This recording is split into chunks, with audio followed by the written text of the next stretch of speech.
Pirmado na ni Pangulong Rodrigo Duterte ang expanded maternity law.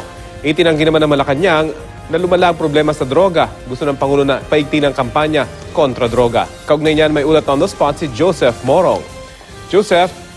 Rafi, mas pinaigting na drug war ang gusto ni Pangulong Duterte at posible raw ito maging mas madugo pa.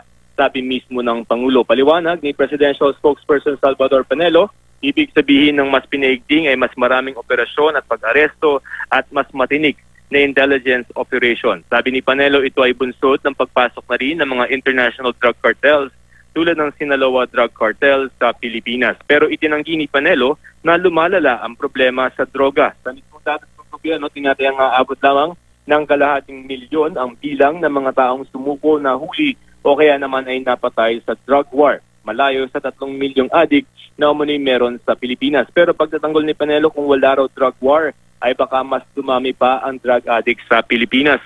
Kaugnay nito, Rafi, wala raw impormasyon pa ang gobyerno kung nasaan ang umano'y drug lord na si Peter Lim. Kahapon, sabi ng Pangulo ay mukhang aktibo pa ang operasyon ng drugs ni Lim at binantaan niya ito na magpakamatay na lamang. Sa ibang balita naman, Rafi, sinabi ni Panelo na baka raw kailangang turuan si 2018 Miss Universe Catriona Gray tungkol sa issue ng pagpababa ng minimum age of criminal responsibility.